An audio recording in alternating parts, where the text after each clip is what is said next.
Ladies and gentlemen, we want you to stand and we want you to make some noise. Ladies and gentlemen, let's go racing here at Knoxville. Only the best go 3 abreast. It is show time at Williams Grove Speedway. Ladies and gentlemen, boys and girls, here at Eldora Speedway, it's showtime! You've got a for a breath. Often imitated, never duplicated. The greatest show on dirt, the world of outlaws. It's time to sit back, relax, and enjoy because, ladies and gentlemen, it's showtime! Set to do battle for 30 laps. The green flag is waving.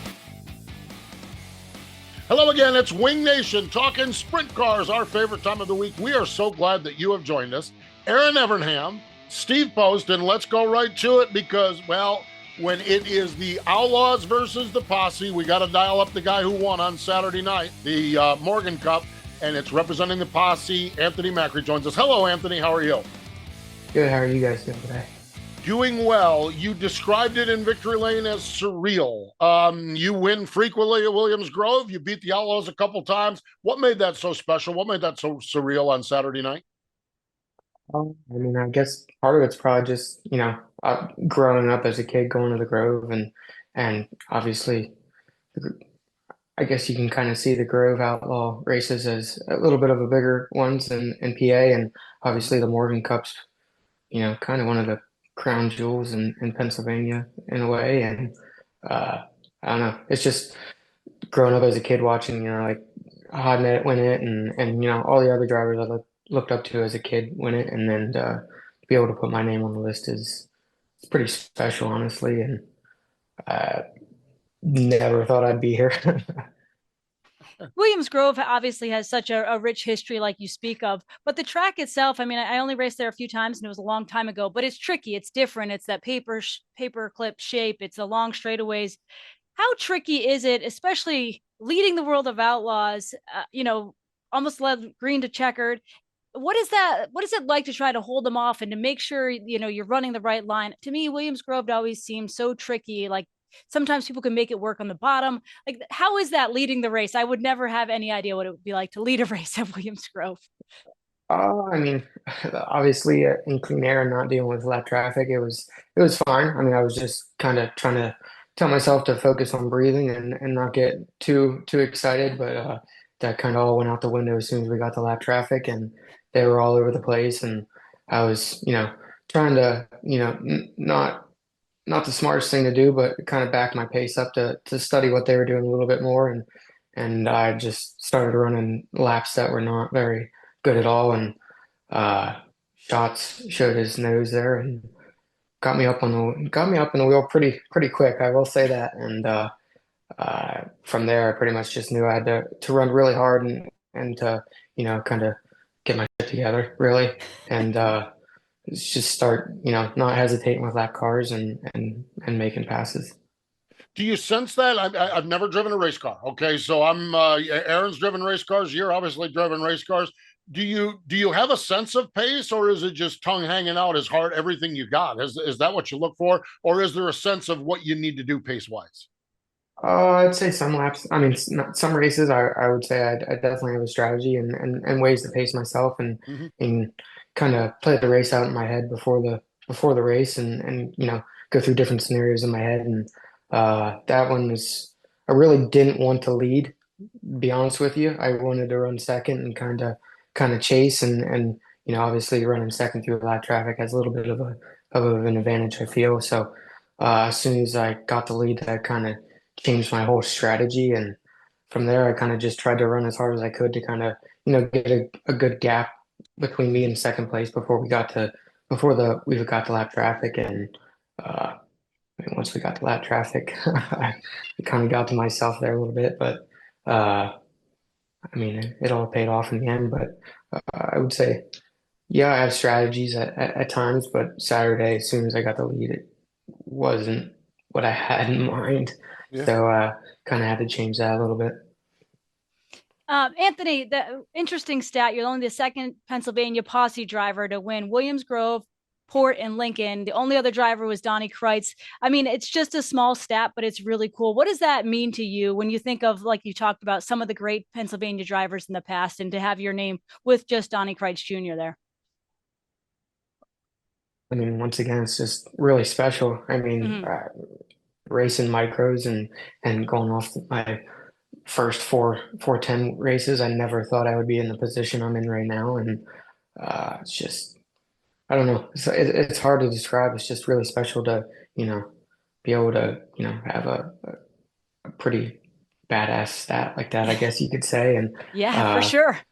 I guess the goal now is to win the Outlaw show at BAPS. So I'm the only the only driver to win it all four of those tracks. So it's just kind of the mindset that I have as soon as I see a stat like that. Like it's really cool, and I cherish it, and I I'm thankful for it. But now it's time to look at a way to put our name in the record book. Simple enough. I Just like go it. win BAPS. Yeah. That's simple enough. Oh, it's easy for the radio people to say, that's for sure. Okay. So you conquered the Outlaws, you conquered Williams Grove. What is this I saw on your social media though? You cut your finger open a can of beer? Now wait a minute, how did that happen?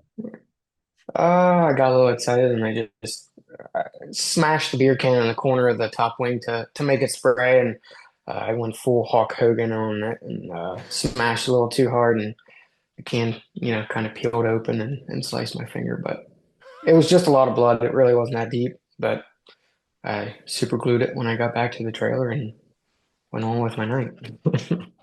Super glad. But we had a lot of people asking about it, so we figured we should probably post about it. That's funny. See, this is why, okay, those of you watching this, you're seeing a screen. You're seeing in the middle, Anthony, and you're seeing me on the side. Middle race car driver, super gluing his finger back together. Radio guy, call the medics, call the emergency crew. I need bandages. I need tourniquets. I need everything else. I do remember a pickleball tournament where that's right, exactly. You Steve remember needed the medics. Yeah, I needed the medics. But you had a little bit more of an injury. Well, I did have a little bit more there, that's for sure. But so cool. It really, truly is. What the final thing I really have on this Outlaw, this win on Saturday night, we always get into and those of us not driving, not involved, we get way into the weeds about the Outlaws versus the Posse. And we always look at it, and I really believe the last year or two, the Outlaws seem to have a little bit more speed. I actually believe this after Lincoln on Wednesday night. It looks like you guys from Pennsylvania have pretty good speed. How do you feel the balance is right now, Anthony, with your program compared to some of the best in the country? I mean, I feel like, PA definitely showed some speed in general this weekend, and I feel like our team in itself has a pretty good pace right now. Definitely way better than when we started the season. It's just we're kind of getting back on track and still tinkering with some stuff. And I'm pretty confident with where we're at. And I definitely thought the Outlaws would probably be a lot tougher than what they were. I mean, they were still tough, and they're always tough when you race against them. Obviously, coming into PA, Gravel and Macedo and Schuhart, they're always going to be a threat. So that's always in the back of your mind. But ultimately, when I'm at the races, I just try to put that stuff in the back of my head. And the big thing when the Outlaws are in town is to put the whole rivalry thing to the back of your head and not focus on that. So it's just, we knew it was going to be tough, but we just kind of. I just put it in the back of my head and just focused on the night and what we had to do. That's wisdom. The rest of us are going to focus on the rivalry. Put it behind you and just go on, Anthony. I think that's the best way to approach it from your seat. From our seat, we're going to raise hell and have a good time talking about with the Beard Hill gang for sure. Anthony, this is your second year working with Joe Mooney. How has that relationship evolved, and how important is it to have that the first year under your belt, and now kind of, you obviously have gelled together and are getting great results? I think this is actually a third. Is it your third? Okay, I wasn't sure. 2.5 after my hiatus in 2023, but okay. Then I wasn't sure if it was like a mid. I couldn't remember exactly when you started. I said 2023, and that's 2 years ago. But it is the third season. I couldn't remember either. Yeah. So yes, we'll just say a few years into the relationship. Obviously when Joe first came here, he was fresh to the whole crew chief role, and obviously, it takes a little bit of time for drivers and crew chiefs to mesh in general. So, I feel like for him being, thrown into the whole crew chief position and us being, fresh together, I feel like we, it didn't really take us long at all to have speed. And I feel like 2023 when we went out on the road, we had speed everywhere we went, and we always put ourselves in the position to be in that dash, and obviously in sprint car racing, that's crucial. So, we just. Yeah, we work well together. We communicate, and obviously, communication is huge, and uh, we have our arguments at times, but you need that, and I don't know. It's just we mesh really well, and now we have Nate on the team. He used to work for JDR, and it's just all three of us together, and Kyle and Jimmy and Doug back home that help us when we're at home. It's just you know all of us together. We just mesh really well, and we have a good time. So obviously that's the most important thing in racing because if it feels like a job and you're not having fun, then you're going to be miserable. So we kind of knew all about that in the beginning of the season. We're all getting ready to kill each other, but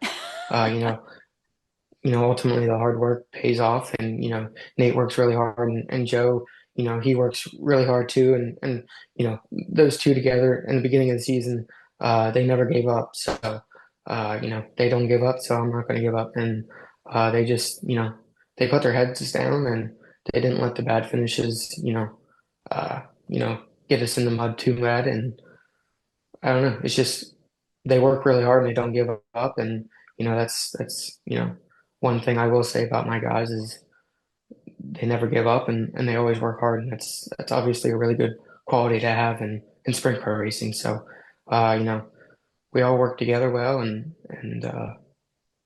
we don't fight too often. We don't fight too often. That's a win. That's a win for sure. Anthony, you referenced, and I don't want to get all weird or get too deep into the weeds on this, but you referenced a couple years ago you went on a hiatus and you talked about needing some time away, and you just said we're having fun. We've got to have fun. How are you with balance? What are you doing away from the racetrack now that's kind of keeping things even keel? I know you're way involved in the merchandise side of things, but are you doing things away from the racetrack to keep that balance, that life balance good so that you can show up all happy and fresh and ready to go racing? Yeah, I don't really know I do too much. I'm not wild and crazy, but the biggest thing was just time away from the race shop. So, I was in the shop 6 days, I was around racing 7 days a week, basically, if we ran on Sundays. And if we didn't run on Sundays, Sunday was my only day off. So, I was really into it, and I, pretty much burnt myself out, really, and just needed a break, and just, stuff snowballed, and, I just needed a break. So I left. And, now that I, kind of found ways to get away from racing and clear my head, and it's just, I feel like it's totally different, and racing's more enjoyable when you don't have to, dread about it. Yeah. Now, I'm just going to share with you, the challenge with your passion, racing being your career, is exactly what you just shared. Guilty as charged. I lived my life the same way. And ironically, you posted about the balance and everything like that. And it really struck me because I was going through a season of my life where I'm like, dude, you need to take some time off. You need to, because you love what you do. So I actually appreciate you posting about it. And that's kind of why I asked here, because I respect what you do, and I respect the fact that you recognized it way younger than I did. And I actually really work diligently. Like, my Mondays are somewhat sacred. I get a little bit of work done or stuff like that, but I respect that. And I'm glad you found that balance, because when this sport is right, my God, there's nothing more fun than what we do. But boy, when it's wrong, there's nothing more miserable than what we do. And I respect that, and I appreciate you sharing that, because like I said, you shared it at a time where it was kind of like I kind of needed to see that as well. And I do appreciate that. When we look at it, I think I said final question, but what does the plan hold as far as Pennsylvania versus some big shows this summer? How are things looking for you as far as that balance goes? I think we hang out in PA till the end of the month. not this weekend, but next weekend is the Weikert and Right. obviously high limit and stuff. But I think actually the schedule is sitting right in front of me. The whole month of June we're away, so Okay. we're away and traveling and hit up Knoxville and Huset's a bunch and some high limit races, and then we come home for 10 days of Speed Week. So the whole month of June's traveling, and then we come home to 10 brutal days. Working on that balance, I see. Yeah. How's that going? Yeah. Anthony, we really appreciate the time. We're so happy to see you in Victory Lane representing the posse up there. And again, I'm grateful for the messages you have shared. I really, truly am. I think that we all got to find ways to make ourselves function and do well. And you are obviously doing well with it. We wish you well throughout the balance of the season, this busy month of June. And who knows, maybe we'll dial you up after another one of these big wins and get a chance to catch up with you. But thanks for the time. Sounds good. Thank you. Anthony Macri joining us here on Wing Nation.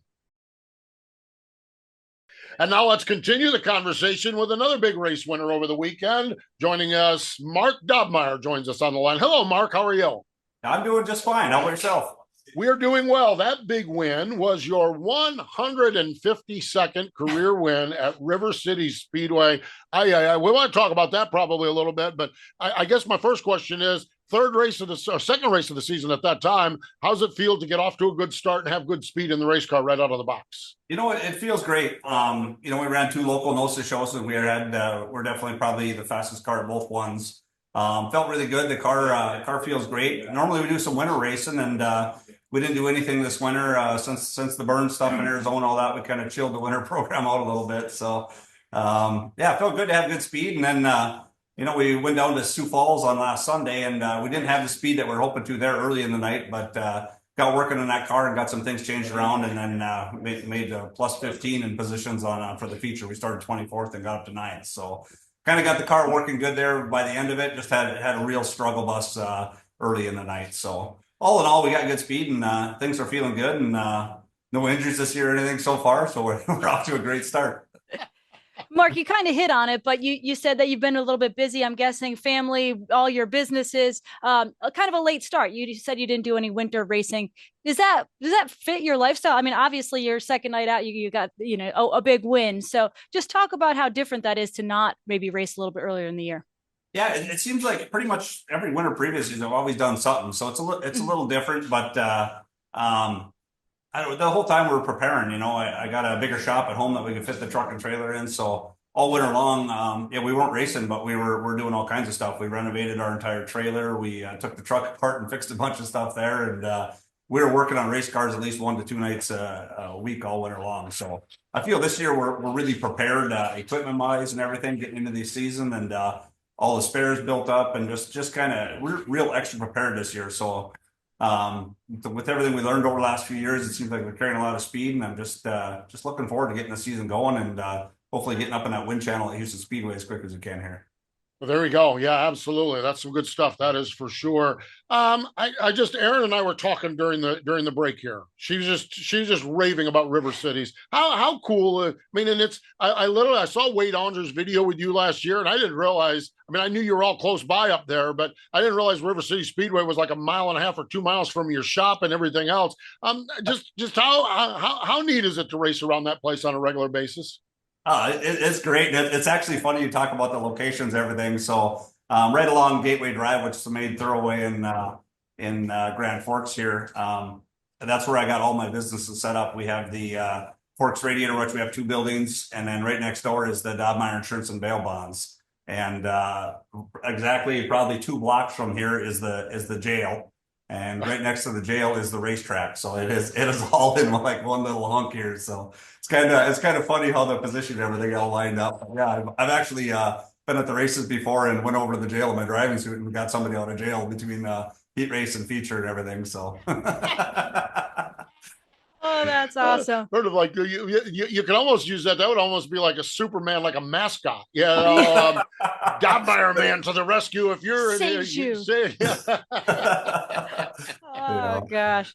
Kind of entertaining. But yeah, location's all right here, and it just feels great to get going to River City Speedway again. This is a great track.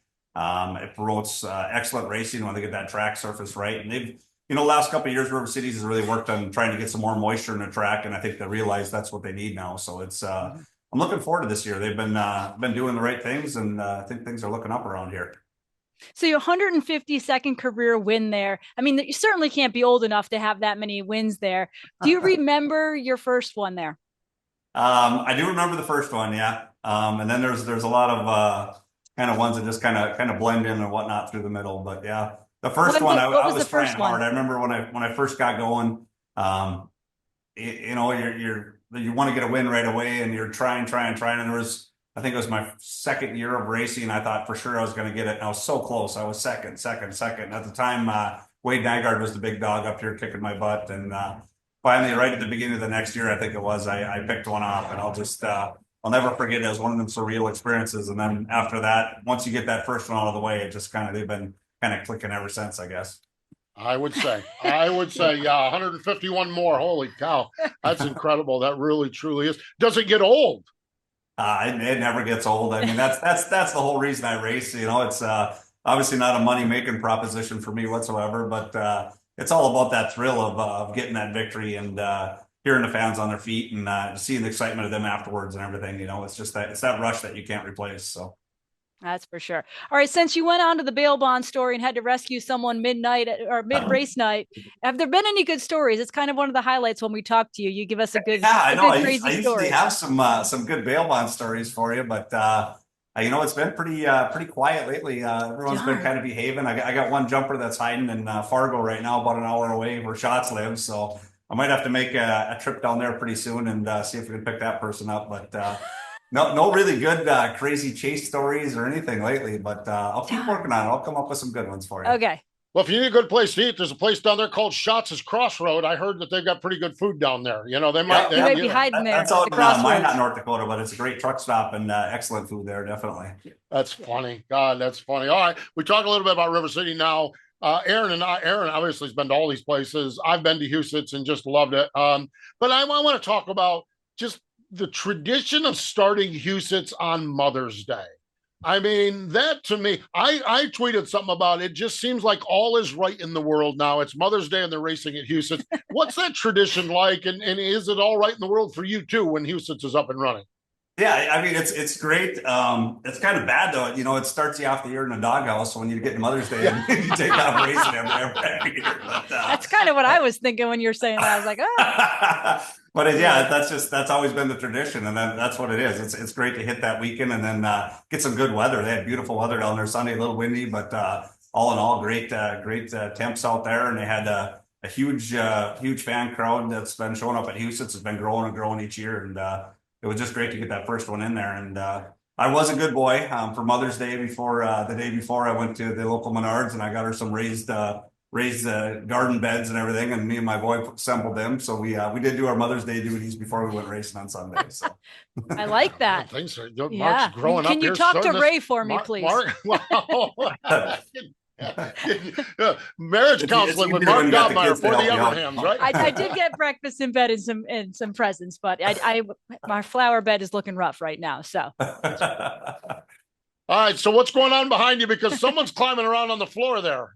I think he's trying to get a bag, but the radiator shop is actually like a block that way, so I just sneak over to the bond office and get on their computer because that's the only way I can get this Zoom thing going. But the girls are laughing pretty hard here. I'm not sure what's going on, but I'm sure I'll hear the whole story after the fact. So. I thought you were getting some bunny ears or something. You never know. Those of you listening, those of you watching the video, we had one of his people climbing around behind trying to grab something. It's one of those where he's on the phone and I need something on his desk moment, or something like that. So those of you listening, that's what we're referencing, and that's really, really cool. Mark, when we look at this, used to be you had a really good routine. It was Friday night River Cities, Saturday Knoxville, back to Huset's on Sunday. Is there any more trips to Knoxville, or is it going to be Friday? And how is your schedule looking here for 2025? Schedule looking very similar to last year. We used to run that crazy schedule where we put on 1,400 miles a weekend and do the Friday here in Knoxville, Saturday, Sioux Falls Sunday, and then back to work Monday morning. And But even today, I look back at that and I don't know how the heck I did that. I mean, that is crazy. But that's what we did to go racing back then. But our schedule this year is a lot of Grand Forks, catch a NOSA show or somewhere local in the Midwest here on Saturday, and then concentrate on Sioux Falls on Sunday nights. And you will probably see us in Knoxville, probably on some weekly shows. There's a couple shows where we have like a Jackson race on a Friday. So then we might sneak off to Knoxville Saturday and then back to Sioux Falls Sunday. As far as the Knoxville Nationals, that's the only thing that might change. That's kind of up in the air whether we're going to run that or not this year. So. So other than the Knoxville Nationals, when High Limit or the Outlaws run through town, I'm assuming we're picking up those shows as well? Absolutely, yeah. Anytime the Outlaws are close, we'll be at all their stuff in the North Dakota, South Dakota, Minnesota range, something like that. They'll hit all that stuff and just kind of see how it goes and hopefully carry some speed and keep things rolling. Obviously, the ultimate goal is to pick off the Outlaws when they come up to the River City Speedway. Love to make that 150 some number World of Outlaw win up here. That'd be the ultimate goal. So that would be, man, that'd be awesome. They'd tear that place down though. They would tear that place. Probably the jail and the grandstands all in one. There'd be some people from the track being hauled off to the jail probably. Oh my gosh, that is fantastic. How's what's Maximus into these days? Well, Maximus, that's Dave's boy, Lunsford's boy. Geez. Yeah, Dave's Lunsford. That's right. I'm sorry. He was helping out on Sunday. He was hanging out between the two cars, scraping mud and everything. But my two boys are Jackson and Ty, and Jackson's 12, Ty's 10, and we're actually starting go-kart racing tomorrow. So we're at the local Forks Karting Association on Wednesday night. So tomorrow's their first night. So we'll be, I'm sure, thrashing some late night hours tonight on some go-karts to put the finishing details and everything. And they'll be ripping around in circles tomorrow. And Ty is also into football and Jackson's into basketball. So they're two boys growing up and doing all kinds of stuff. So keeping the folks running, That's cool. Yeah, they'll keep you certainly busy. Now they've raced before, right? They've run a few years. They both raced since they're about 6 years old. So and how's it going? Do you think that they've got a future? Is this something they want to follow in Dad's footsteps? I could definitely see the oldest one definitely is expressed interest and kind of go in that direction. The youngest one, Ty, he also goes by Ty NATO, and it's quite fitting for him. He's kind of on and off on the racing deal. You never know with him. So it'll be interesting to see him as he grows up. I mean, I'll stand behind my kids with whatever they want to do. I'll support him, and we'll see where he ends up and see what he wants to do, I guess. But the Ty NATO is one that's kind of up in the air. But Jackson's definitely wingman. He definitely wants to get going in sprint cars. I love that. That is fantastic. Mark, it is always a pleasure to catch up with you. We love chatting, whether it's talking sprint car racing or bail bonding or kids. It's really, really cool. Always good. Congratulations on the great start to the season, and I'm confident we'll talk to you throughout the year, but thanks for the time. All right. Thank you, guys. Appreciate it. Thank you. There he is, Dynamite, Mark Dobmeier, joining us here on Wing Nation. Stay with us, more in just a moment. 3, 2, 1, start your engine. The NASCAR channel is streaming now, exclusively on Tubi. Go deeper into NASCAR with 24/7 news, documentaries, and explore the vault of timeless NASCAR stories and unforgettable races. From crushing defeats to the thrill of victory. The NASCAR channel, always on, always free. Only on Tubi. Wow. Anthony Macri and Mark Dobmeier, two very different personalities. Mm-hmm. Two very, very not different when it comes to their skill set on the racetrack. Man, they are gassers. They ain't scared to go win some races, no, are they are not. Holy cow. 152 wins just at River Cities. That's not including Houston, Knoxville, all the other places he's won at. But in both instances, I love this because Mark referenced, I want to get that 150-something one against the World of Outlaws. And Anthony, we're like, you just tied Don Kreitz Jr. 2 days ago. Enjoy it. No. I want to win BAPS. I want to win BAPS. That's what I love about racers. I'll tell you, so cool, so neat. That is for sure. Last night, Kubota High Limit Racing at the Kokomo, down at the Kokomo. Okay. Well, there's two stories here. Let's start with the winner, Rico Abreu. Man, Erin, he is rolling. Yeah, he is. Holy cow. He right now, I think, I would love, and we will get a chance to see this over the course of time. Yeah. Rico versus Gravel, because I think these two right now are. I think there's a lot of guys that are getting a lot of points. I think there's a lot of guys that are getting a lot of podiums and everything. But man, Rico now. When we get to Eldora and some of these joint shows. Yeah, 5 wins in the last 25 days. That includes 3 with high limits, 1 with World of Outlaws, and 1 Knoxville Weekly show. That's the upside of last night. Oh my God, Justin Peck. Oh my God, I wanted to reach through my Flow Racing screen and give him a hug. I mean, and just. Oh my gosh, you're coming on, you're leading that thing. And I'm like, I think the world of Justin. We got to know Justin and when he was driving for Book with Sky, and when Sky did all of our t-shirts and everything. So we got to hang out with them a little bit and do stuff. And I got into the margaritas one night. If Justin Peck makes you a margarita, it's going to be a good margarita. If he makes you a multiple margaritas, you're in for a good time. So I just think the world is Justin. So I'm like, okay, this is good. And I love Rico too. I'm not one against the other, but I'm like, oh my God, thank God, Justin, they is rolling. And when he come off turn 4 for the white flag, he lost some momentum. And I'm like, no. And then turn number 2, when Rico gets bailing down there, and I'm like, oh man. Of course, we can see this from watching it. Justin goes down there and just does the bottom and that sort of thing. And oh my gosh, it was just a heartbreaker. I just felt so bad for Justin. But the good news is the last 3 finishes for Justin, third, and second. He's on a roll too. You're going to monkey around. You're going to monkey around. You don't do that too many times, you're going to get that win. So, but that was a heartbreaker. All right. I mentioned this talking to Mark Dobmeier.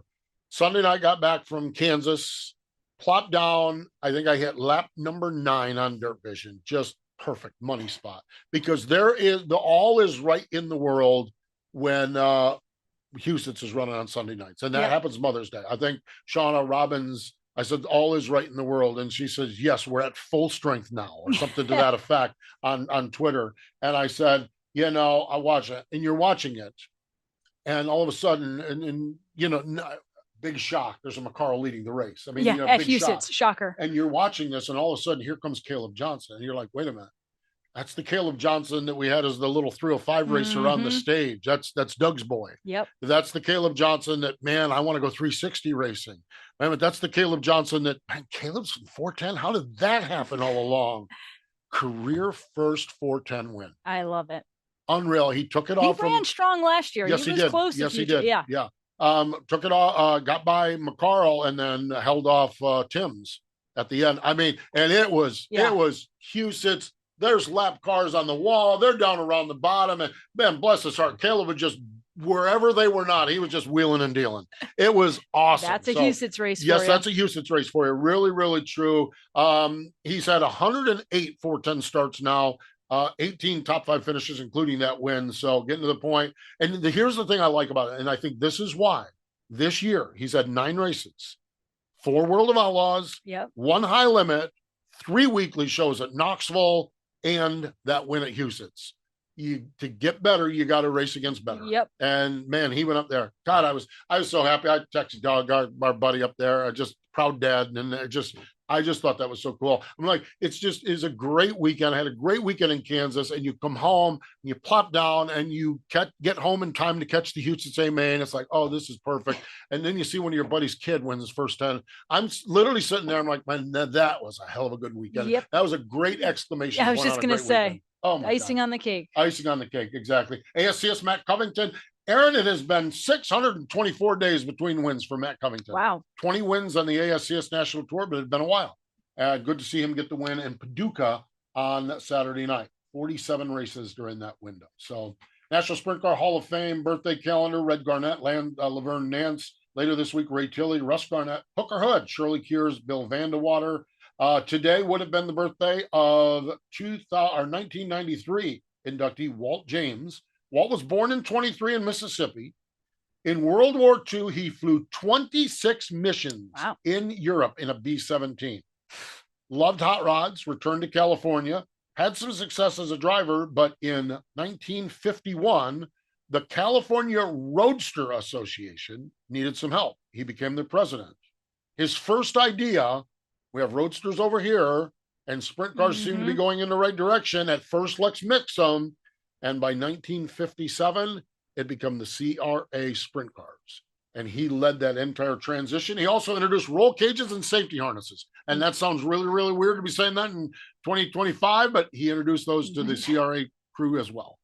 Love vintage cars, passed in 2009, forever enshrined at the Sprint Car Hall of Fame. SprintCarHof.com. That's SprintCarHof.com. Erin, we have got a busy week coming up. We sure do. Woo! I get excited about it. A know. lot of streaming for us in the North Carolina that's area. For sure. So World of Outlaws at one of my favorite tracks, Oshwegan Speedway. that's right. That's Wednesday night and Thursday. Wednesday and Thursday. Yep. Sunday they head to Cornwall, which is another great racetrack. See, I've not paid much attention to Cornwall. Oh, Cornwall's a good one. It's a little Huset's-ish, a little River Cities-ish. It's a good track. Yeah, high bank, short track. No walls. Mhm. Well, I should say that. It's been a while since I've been there. Who knows? Okay. Well, they're running at Oshwegan, Kubota High Limit. Yep. Wednesday night at Fremont Speedway, and then they're headed to New York as well, that area as well. Yeah, Ransomville on Friday in upstate New York, and then Utica, Rome, the first place I ever drove a sprint car. Really? Yep. Utica Rome Speedway. Yep. Used to go up there on Sunday night for the 358 modifieds. Mhm. Loved it. Yeah. Loved it. Big Loved it. modified country up there. Big modified country. It really is. We're going to see something interesting on Friday night. There's been a lot of chatter. There's been a lot of scuttlebutt. There's been a lot of talk about it. Saturday night, both Sealands Grove and Williams Grove race. Interesting. Be interesting to see what happens there. And one of my favorite ones, King of the West Series, the Maury Williams Memorial Twin 20s at Tulare. So it's good. Teased this a little bit a week or so ago. I pulled the trigger on everything, or I'm pulling the trigger on everything. Coming up in 2 weeks, it is the Schaefer's Oil Western Pennsylvania Sprint Speedweek. Oh, yeah. Yes, indeed. Wednesday night, Mercer. Thursday night, Pennsylvania International, or Pittsburgh's Pennsylvania International Speedway. Friday night, Lernerville. Saturday night, Sharon. And Tri-City. Doing them all. I'm doing them all. Cannot wait. Going to get up there. I've always wanted. Have you been to some of those tracks I've before? been to 3 of them. I've been to Sharon. I've been to Mercer, and what's the other one I've been to? I've not been to Pennsylvania International Speedway or Tri-City. I've not been to those 2. So what am I missing? Mercer, Sharon, and Lernerville. Yeah. Lernerville on Friday. I've been to those. I've been to 3 of them. But I've always wanted to, and I do this little side thing called Postman 68, and I've always wanted to do like a mini speed week, but I'm not doing it like racers do it. I'm not working in my car in a hotel. You're not going to help someone out for the weekend. Would you want that, Erin? If you had a sprint car team? I mean, if you were packing the cooler, and I mean, there's a job, there's a role for you there, delivering food. Maybe I'll pack coolers in the hotel parking lot. Yeah, that's but I'm doing Western Pennsylvania. I am so excited about this. I love what's going on in Western Pennsylvania. I think it's so neat what's going on out there. I love Ryan Blaney. I got to get the quotes on this. Ryan talked about Sharon. Batten down the hatches. Ryan Blaney really is ready. He's all in. Roll. He is all in, and it's love to personal. hear it. And it's obviously it's personal. Yep. He's like they've already raised the purse, and one of the things he said is, "What do we need to do to get the Lou Blaney Memorial on the upper tier of races to win?" I like it. It's personal. And it's Ryan Blaney, and I will tell you this. Ryan Blaney just he has such a good grasp. Ashley and I talked about this last week. He has such a good grasp on the world and sports. Sharon Speedway. I mean, Sharon Speedway's always been in good hands. Ashley knew the third partner, Will, I think his guy's name. He's a modified competitor customer of theirs. So she's like raving about him. We all know Dave is great. Yeah. But I'm like raving about Ryan. Watch Sharon Speedway coming up over the next couple of years. I just really love. Ryan talked at length about that down in Kansas. I love what I heard. I'm literally geeked up about what I heard because they're working hard. How do you make this the destination track for drivers, destination track for teams? How do you make it so it's fans? They all want to be there every Saturday night. How do we? I'm like, whoa, dude. You didn't just sign your name to this thing. Yeah. But then you think about it. It's personal. Yeah. And the Blaney's family legacy. Oh, and the Blaney's, man, they're all about family. They are. They're all about family. And I am so pumped about it. So I'll be anxious to get Sharon. Will be one of the 5, but I cannot wait for Western Pennsylvania Speedweek. That's going to be a blast. And what I also love about it is you get all the Western Pennsylvania greats. And I love, the AJ Flicks and the Spitallers, and I love all of that. Maybe I'll see if Carl Bowser can get me some of that tea. I love all of that stuff. But what I love is like maybe Ryan Smith from over in Pennsylvania come over. A lot of times, Well, I'll tell you the one I'm looking forward to, Steven Snyder, the micro guy, the guy that wins all those micro races. He's running in Shawn Michaels' car. He's going to run that, and I think they're going to run all 5 races of that. And so you get these little Ohio combination, Central Pennsylvania combo. You get this mix, and I just love what we're going to have in Western Pennsylvania Speedweek. So what I need, and I'll go on our socials and post this. Okay, you know me. I need restaurants. What are the restaurants on this tour? You got to pack the coolers for the teams. Well, I got to pack coolers for teams now, apparently, because Erin's got me a gig. But it is going to be awesome. So Western Pennsylvania, Schaefer Oil, Western Pennsylvania Speedweek. Let's go. Let's go. I'm excited about that. I've always wanted to do like a speed week.